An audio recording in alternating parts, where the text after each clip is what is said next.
Lawrence Corley of CTSM. Thank you so much. It's been my privilege to not only work on this, but to be with your people, many of which are leading certain ministries in your church. And the basis of what we're presenting today is the responses to the surveys that were turned in about what the ministry needs are. It's not ideas, designs, my thoughts. It's rooted in your ministries, not actually your facilities. Of course, the buildings once built shape and mold those ministries. And so we want to remove the roadblocks and open opportunities for what can be done, as well as to enhance the things that are already working. So I just want to share a little bit about what God has revealed, because through the surveys we asked the ministry leaders to reveal what God really needed your church to do. But as we did that, we sought to discover what He already knows that you need to do for Him, so that you'll be in a position that you simply can be a part in obeying what He's called you to do. So let me just share some of that with you here.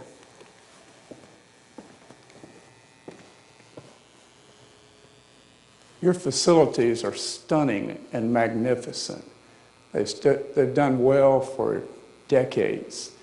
The question is how to make them relevant to who you are and who you hope to be and what other generations need you to do. This room is just a testimony to the commitment and sensitivity to ministries and to making something absolutely gorgeous that is also extremely functional.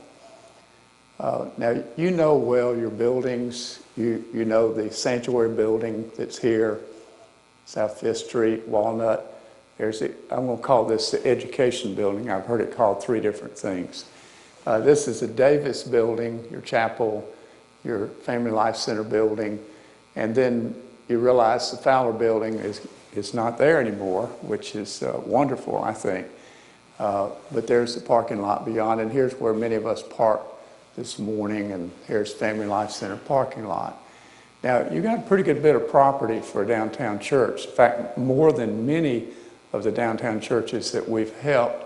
The question is how then to use that productively. Now, this is actually a master plan, and listen when I say the word master plan, it's a site plan that shows your facilities. But it's not focused on land planning and engineering. It's focused on what they can do for the ministries. You'll recognize the Davis building, the education building, the Family Life Center, the what I call the east parking lot, though I've got it altered here.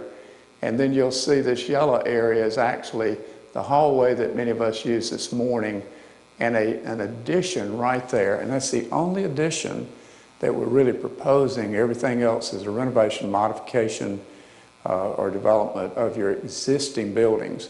Because obviously you have a great deal of space. The question is how to make them ministry relevant. Now notice on that master plan that we're talking about taking the area where the Fowler building is and putting parking between what you have used, maybe someone used it today, and join it over here. We'll get more to that in a moment.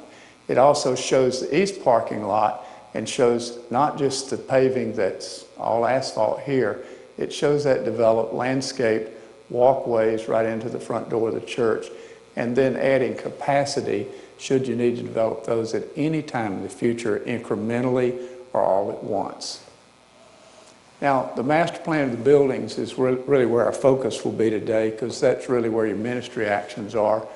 And notice this area here is in the backyard that you might call the utility corridor in the back, where equipment and many things are, and then a little bit of handicap space and so forth. And then these other things, such as the fellowship hall, the sanctuary, the education building, the Davis building, the babies area, are scattered around. But notice the master plan has an umbilical connection between the parking lot that serves you well, about 32 spaces, with the new parking lot that'll be about 95 spaces when developed, and it's connected by a driveway that's about the width of 2 interstate lanes. Now, step one in the implementation of that is to build this addition and several other things, and basically leave this parking lot and develop that parking lot, leave this parking lot, and then you'll have basically parking close to what you'll see in a moment is a new front door to the church, though you'll never overcome the strategic and wonderful vista of the front steps and the columns and the sanctuary entrance, because this is a holy place. This would be the operational front door of the church. Allow me to explain that just a little bit in a moment. So when that's done, you'll see everything pretty much in order from a parking lot standpoint, except you'll see still more parking, bringing this to a total of 95 spaces right outside that new entrance. Now, that lower level, the lower level would see this addition and a canopy, and then renovations and redecoration and several key improvements of the preschool area. And then it also includes making a children's suite right above it, and about a commensurate amount, and just helping you get all the children together in a secure area. That is, you don't want to lose very many children. But you also, as you do that, you can administrate that and you can keep up with things and have all the resources you need handy to those ministries. Now, that's what this would look like with that addition. I'll come back to that in more detail, but you see this is a large gathering space between the Davis building and the back of the sanctuary, and it eclipses and encapsulates the mechanical room building that's back there, and indeed rearranges the equipment so they're not in the way of what we're talking about. It has a drive-in canopy here where your wife can let you off and you can go in and wait for her inside while she parks. It's real handy for you. Now, that gathering space, we don't have a picture of every nuance of that. This is mere master planning. But these are pictures of what happens at other churches. Liberty Church in Chelsea. Here's actually Prince of Peace Catholic Church in Hoover. This is First Baptist Fairhope. Some of you might have been there in vacation. That's the vestibule or foyer, narthex. I call it a gathering space. And another way to think about that is that's a connector or a hub of how your buildings work together. Their goal is not merely just access, entrance. They're meant to help you blend your congregation so that people who are in different Sunday school classes, I'll say cell of the church bodies, those cells can come together and see each other, not just in a setting like this, and oh, Susie's over there, John's over here, we hardly knew you came to church. It blends people together at the main entrance to the church and in turn the main exit from the church. And so you see that building community going on, people actually talking about their grandchildren, talking about what's happening at the doctor's office, talking about spiritual things that's going on in the church and sharing. And you can see conning tower kind of spaces at First Baptist Statesboro, Georgia, and then a more modest thing at First Baptist Long Beach, Mississippi, and then Fairhope again. And notice there's a welcome center there, but the primary action is what the members do in that gathering space. Now, this canopy that I joke about, it's pretty wide. It's tall enough for a bus to roll under it. It's the height of an interstate bridge under it. And it would be handsome enough that it would be seen as the entrance instead of an entrance. And we might put a little cupola on it, maybe with a copper top and cross or whatever the committee decides. But you see, it would be seen and almost like a magnet to draw people on South 5th Street to say, oh, this is the place where you enter. And if just inside these two pair of double doors there, there's a welcome center, you see it begins to focus the arrival instead of, well, there's a door over here and a door over there and they're all unlocked, please come in where you want to. You focus it where you're prepared to receive them, even if they're regular church members, not just if they're visitors. Now, that's an important function with that canopy and this welcome center. But there's 3,000 or 4,000 square feet of space here, so there's plenty of room to be comfortable and have seating areas or just places to sit and chat or places to wait on people in your family. And you can imagine welcome where you might have a couple of people there, somebody to escort somebody to a place of their ministry need, like Sunday school or whatever, and then somebody else to stand there not only smiling, but to welcome, genuinely welcome people. But there's a ministry connection center here. That's a place where you exchange information about what's going on in the church and forecast things that you'd like to involve people, so you don't say, oh, I wish I'd have known about that. I bet that's never happened in your church, but in my church, sometimes that actually happens. And but the circles are to point out two key things. Probably the first order of business is to replace the elevator that you enjoy today. And some have said that it's almost what you need. Other people have said very direct things that doesn't meet our needs. And so if we simply replace that, we could put, with a larger elevator, we could put folding tables, carts, caskets, paraphernalia that's being moved around the church, and many people instead of, well, I'll say just 3 or 4 people. And it's large enough that it won't fit in the throat of this corridor and still be able to get in the door with those large things, long things. And so we're going to make that accessible. To your boulevard, your main corridor in the church is here, and it will open directly there. And these doors that we show are fire doors. They'll remain open except during fire events or smoke events. And so it'll be open to that main hallway. That means when you come in and you're welcomed and you blend, then you can move up and down in the building there. Now, many of you have said, wow, I could do this and this and this in the Davis building, but I can't get up there. Or everybody in my ministry can't get there, even if I can. And so there would be an elevator put here, a few inches away from the existing wall, and it would get you to all 3 levels of the Davis building. So now every level is connected, including the fact that this would go down a 1/4 of a story to a tiny vestibule here, so you could get not only to the fellowship hall, that seems rather significant to be able to have it accessible, then that gets you down to the level of the bottom floor of the education building and so forth. And so, unfortunately, you would not need that lift anymore. Now, I tease you about that, but you see, with the elevators then on the second floor is accessible, and then this elevator would get you to what I call the office and music floor and library floor today. And then there might be something else developed on the 3rd floor of Davis, and well, this could be adult education up there for even senior adults if you choose, whether you do or not. The point is, it's all accessible. And you realize these stairs work and they get you there, and they're fine if you know the way, but sometimes wayfinding is an issue with people who are not used to all that. So we'd clarify a little bit of that, and then we would just remove that lift, and we would make this a significant way to move up and down with clarity. And so it's not going to solve every issue. We have existing buildings that have characteristics that are frozen, but we're going to clean up all that we can of that and just make it not only redecorated, but functionally all it can be. And so the lift would be given or sold somewhere, and then we'd reestablish these stairs, and that means you have generous movement through here.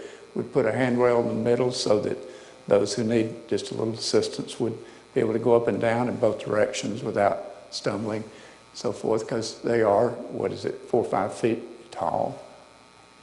Now, another thing that we're talking about doing is taking the preschool area and trying to make it secure. We're all aware of the world we live in every town and every part of our nation, and things happen and we see it on the news. Well, we don't want those to happen at your church. And so if we could make that to where at the preschool area you don't just walk down the hall and go in these 3 or 4 doors there and then you go on into the rooms kind of uninhibited.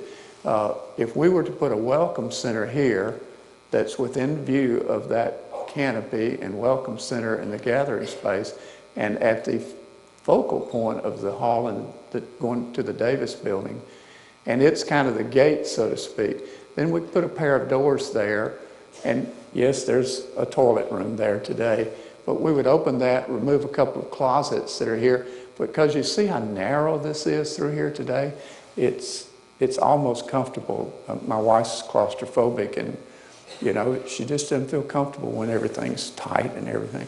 Well, it makes it open, but it makes it serviceable to make this a suite that's secured right there by this person to operate it. And so that would make a cocoon, a corral in which to have your ministries. And then these rooms could be redecorated and reappointed, maybe a few little things to bring them up, and then that would be a major deal. Now, upstairs, second floor, Davis building, a similar thing might happen, but this part here means that you not only have weekday ministries, this is for your church to get those things in order so that you can begin to attract young families. Because what family would not want their child to be secure when they go to their adult Sunday school class? And so we want that to be inviting and secure for all the reasons and all the ministries. And there are many other ministries that could be there. Now, you see that Welcome Center here? It's similar to this at two other churches. And look, yours isn't going to look like that. It's going to look like you want it to be. But you see functionally what's happening. It's basically a gatekeeper. Now, some said, as we talked about this, that we ought to do something to say kids are welcome here, or come on in, kids, or things like that. I don't have a picture of what you could do or ought to do, but I want to show you what happened at this one church. They had a canopy that looked like this, rather homely canopy, but functional. And we rearranged all the children's ministries just inside a door here. And so we took that canopy and put what I call a little children's steeple here and put a little gable to make that nicer looking.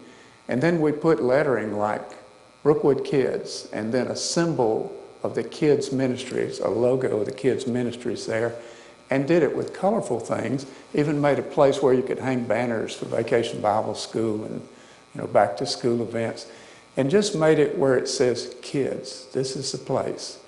Don't know what you'll decide to do, but that's a powerful testimony to the community, and it's inviting the kids, and it actually excites the kids to want to come to God's house. Now, the second floor would be redeveloped, but there's a lot of space there, and we don't need it all yet, and so financially it'd be better to take a little more than you need today and develop that, allow you some growth room. And you see these classrooms are taking the little bitty classrooms and the opening assembly rooms that are there today and just expanding those and making them actually like Lifeway resources in Nashville suggests that we do. And then it includes a children's church here. Now, you're well aware that these children's spaces are scattered a couple of three places around the church, and they're in good places. It's probably not so set up for kids and colors and secure, but they're housed. But the word is more like they're accommodated, shelter, instead of we've got a secure zone. Everything about it says kids, and it's set up for ministry excellence, not accommodation. So as we do that, we might just develop that and make that a special place. Like this children's church room might hold 50 or 75 kids, depending on how much equipment you put in there, with a little stage and so forth. And we might make a village look here, not just, I'll say, go down the hall and we got doors. And these classrooms might be colorful, not necessarily something that you see out here, but that village look and that could be very inviting to the kids. And that's where they get off the elevator or come up these stairs. There's the control point. Maybe a little less restrictive or controlling than the preschool. Now, this is what a kid's room looks like for elementary kids. And you see these are regular colors, Crayola colors, whatever. And those are regular price tiles arranged in an interesting pattern. And the cabinet work there is, maybe something that's very functional. And preteen areas at one church looks like this, preteens being not youth yet, but older teens, because they feel like they're almost youth, and they want to be youth, just like a 3-year-old wants to be 3.5. And so with that, you might have an opening assembly area that I call a kids' church, or an activities room, or a place for indoor play that might look like that at a church way out in the country in Chelsea. And see, it's a place where a fourth grader could get up there and become a worship leader and be trained to be a key member of your church for 1 or 2 generations from now, instead of, well, they attend and they're here, that kind of thing. Well, if this space is large enough, we can do all kind of activities like Friday night movies, the church, and all kinds of things.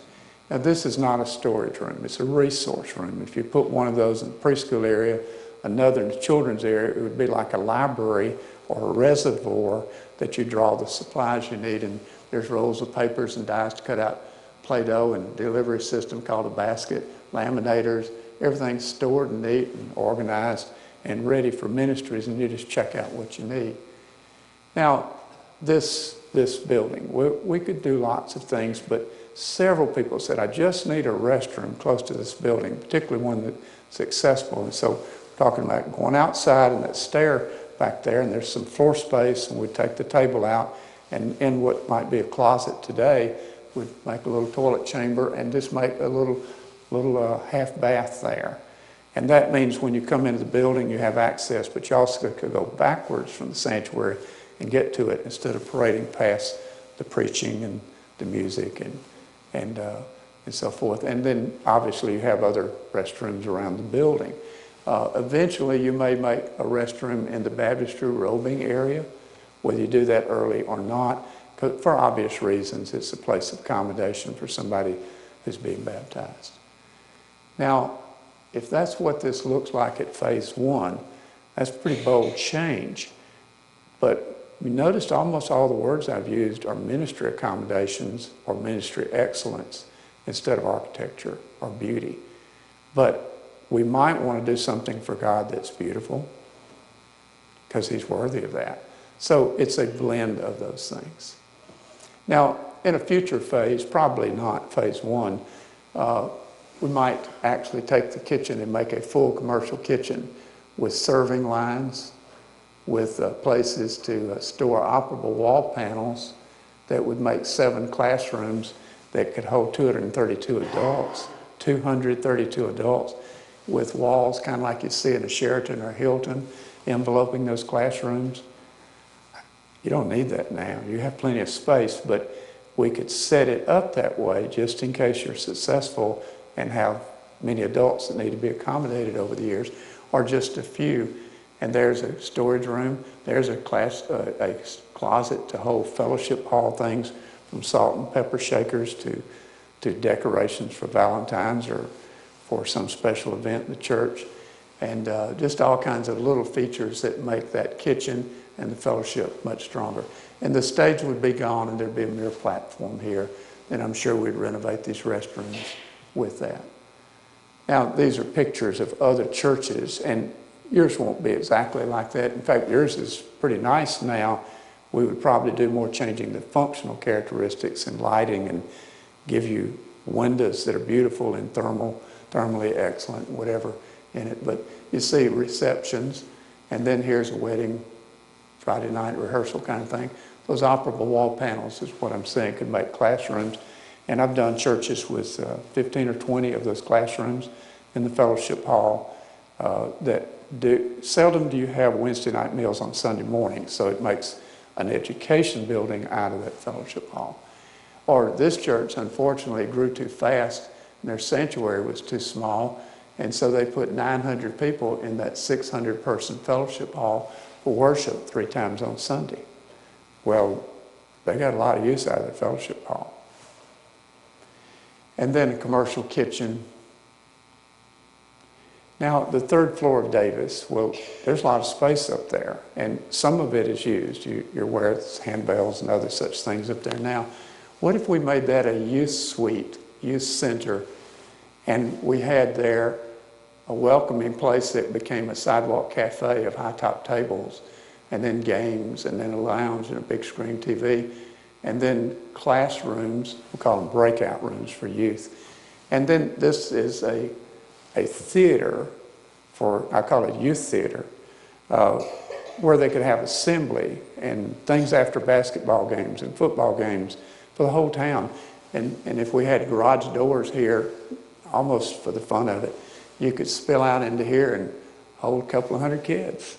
and they could be coming to First Baptist Church instead of somewhere after those events. And that could be a magnet to be an outreach event to draw them to your church. And when that's too small, you could use Family Life Center, make it for senior high breakout, and have all the youth up here for assembly, and let this be a junior high suite, or whatever, whenever, at any time in your future. And here's pictures at a downtown church in Starkville, Mississippi, and breakout rooms at their church. I don't know what you'll do, but that's just an idea of what some churches do for youth. And there's a sidewalk cafe kind of thing at a church in Atlanta, one here in Trussville. Games, lounge for youth, not for adults, for youth, with their kind of flavors. There's their youth theater, I call it. And here's some games and so forth. Now, the third floor of the education building, above the office and music suite, it's used, but not a lot. Well, if you could, excuse me, I think the handbells are here. But at any rate, if you could develop that for 7 or 8 adult classrooms, because you have this elevator that's worthy and dependable and comes here, that could be excellent adult space. And it would not take massive renovations to make it that way. And we've arranged classrooms by just enlarging the little ones that are there. And I think this one holds 46 and that one holds 16, a variety of sizes for a variety of classes.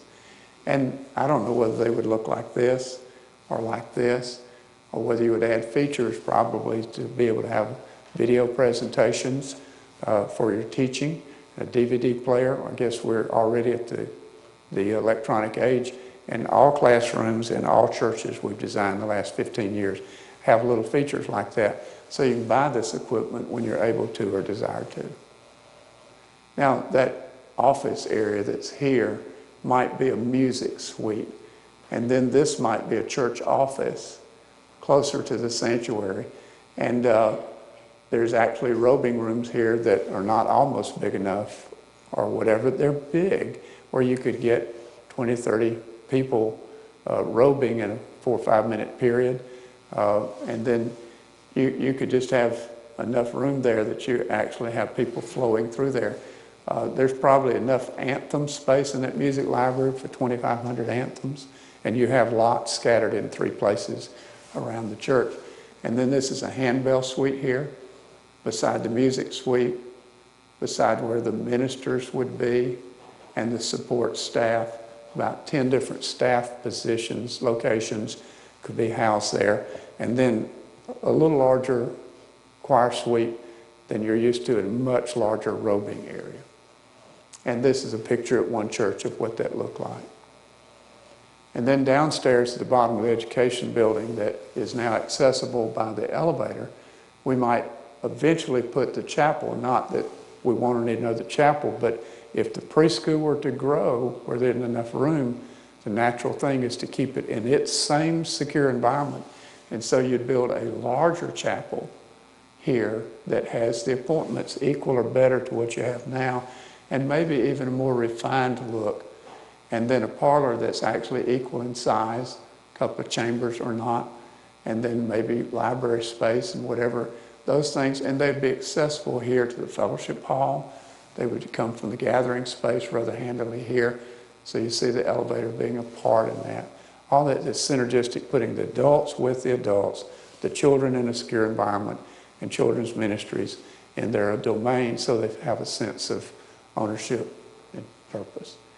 Now this room, lots of things could be done, but it's wonderful now, but you need to tune up your TV system a bit, equipment-wise, and wiring and things like that. The screen may or may not be what you want long-term. That might be considered. Some have said maybe we need to adjust the flow and control of the air conditioning and heating system. Various things have been talked about in addition to this restroom back in the dressing area. And it's a wonderful room. It's absolutely wonderful, but you might tune it up for these ministries that are here or would be planned in here. And to give you an example, this is Parker Memorial in Anniston, and it was an 1890s building originally, and you see there's a stage where you could almost get 2 people on the stage. and you could almost get all the choir, well, except when you had cantatas, and then you just had to do something else. And we basically made a removable railing, a larger choir.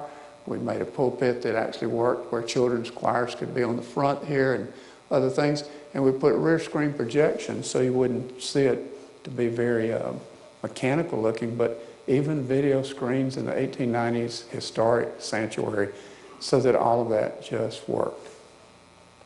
See, it's ministry focused, not just beauty. And equipment, all this stuff is just part of our life. There's TV ministry at a given church and audio systems. Now, I said we might do these things of shifting, not that you want to or need to yet, but if this ministry here for the preschool grows, it could take the balance of this space and add some classrooms all together, all controlled by what you do first.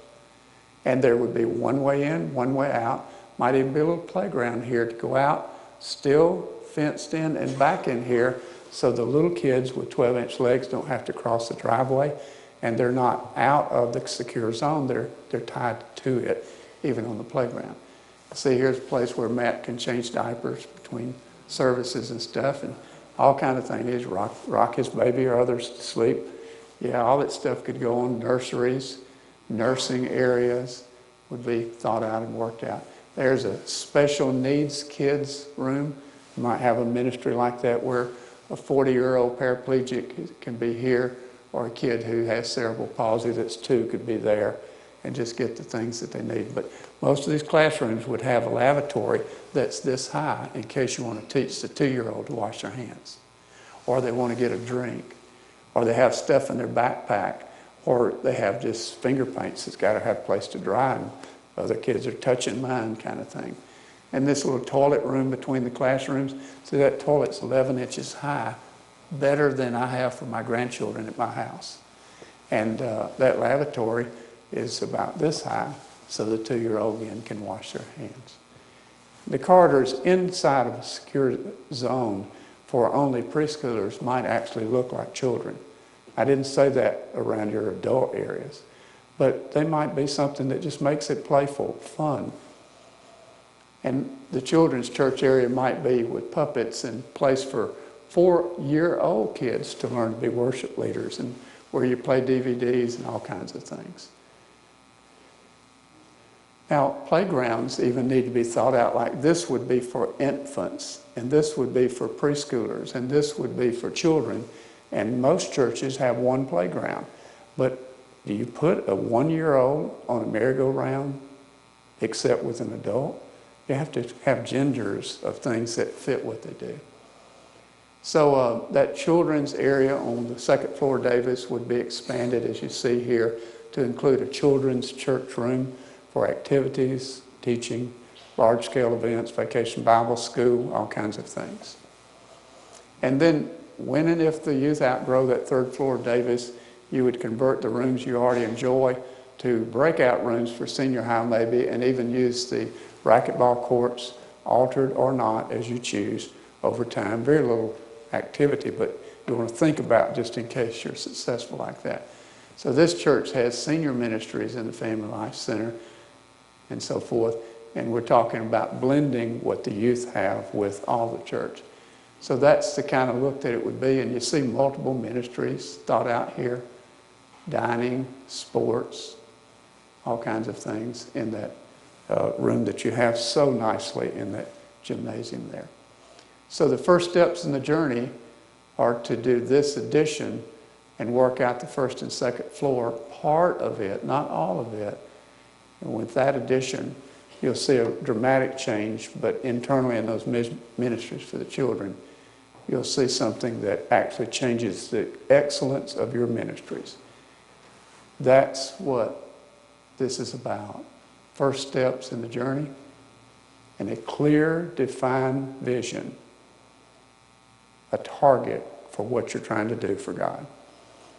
I will be praying for you as you consider such powerful things to change the destiny of your church in the future.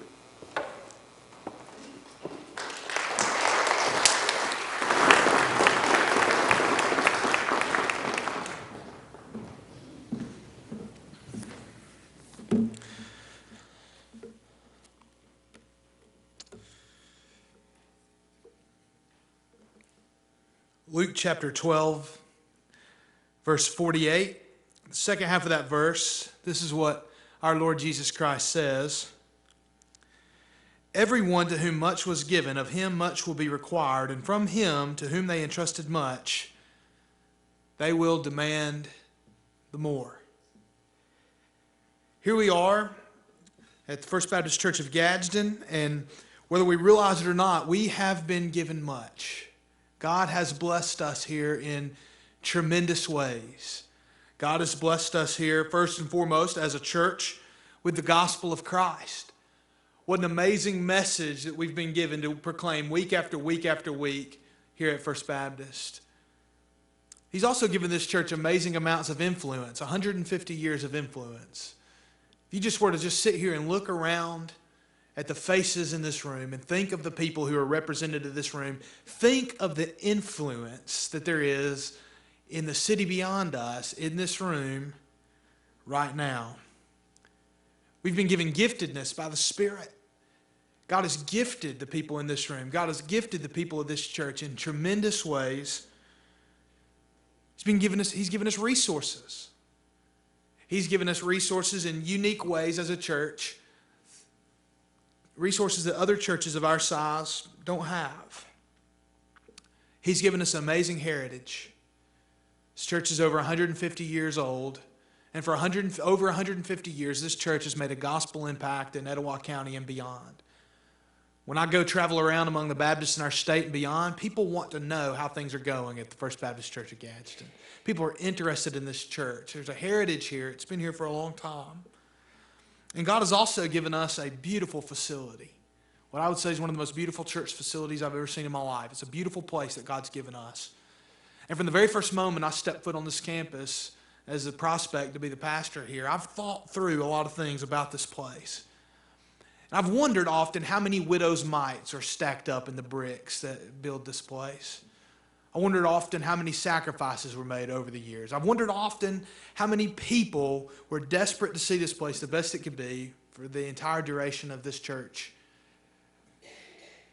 God has given us so much, and now we're at a place where we must ask the question, we know what we've received, but what is required? What is required? Now, today's not the day to twist people's arms and to say, we must do this, or we have to do this, or we have to do that. But today is the day when we ask ourselves the question, what is the best way to be stewards of what we've been given? What is the best way to be good stewards of the gospel of Christ? What is the best way to be good stewards of the influence that the people of this church have been given? What is the best way to be good stewards of the gifts which our church has been given? What is the best way to be good stewards of the resources which our church has been given? What is the best way to be good stewards of the heritage which our church has been given? What is the best way for us to take this beautiful facility and to ensure that it is an excellent tool for the ministry of this church, not only for this generation, but for the generations to come? What is required of us? I ask you simply this, would you pray and ask the Lord for wisdom? Would you at least consider that this is a path that we should take as a church to ensure that we have a place that is an excellent tool for ministry for this generation and beyond? Would you pray alongside this committee who's put so much hard work? Would you pray alongside this man of God, Lawrence Corley, who's put so much hard work into this master plan? Would you pray and ask the Lord, Lord, give us wisdom as a church to ensure that we are moving in the right direction?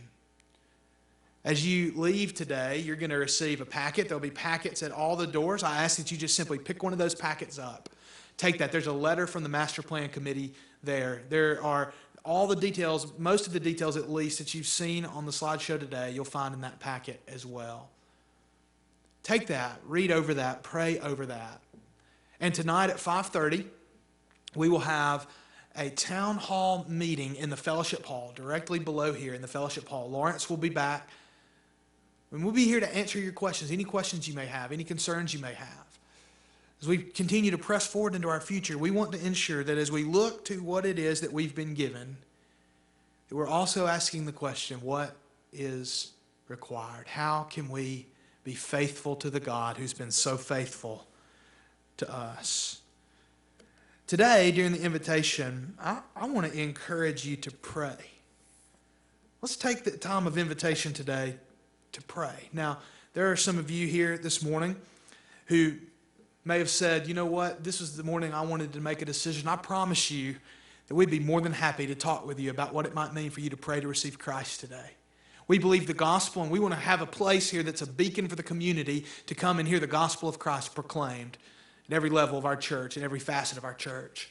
I'd love to pray with you this morning about what it might mean for you to follow Christ for the first time. You may be looking for a church home. You may say, I want to be a part of a church that has this kind of vision to reach people in its community. I'd love to talk with you about what it might mean for you to become a member here at First Baptist Church. But finally, to the people of this church, to the believers and the members of this church, I challenge you this morning, take this time to pray. Some of you may want to pray at the altar during the invitation. Some of you may want to stay just where you are and pray. But this morning, after I pray, I want to invite you to come and pray that God would give us wisdom to move forward in the best way possible here at First Baptist Church. Let's pray together. Lord, we're grateful to you for the gospel of Christ. Lord, we thank you for sending Lawrence Corley to our church. We thank you for the excellent committee that you gave us to help work through this master plan. And God, we pray for the future of our church, that you would continue to bless us in the tremendous ways you have already. And Lord, that we would be faithful stewards of what we've been given, because we know to whom much has been given, much will be required. And so, Lord, I pray that we would press forward in the way that you see fit.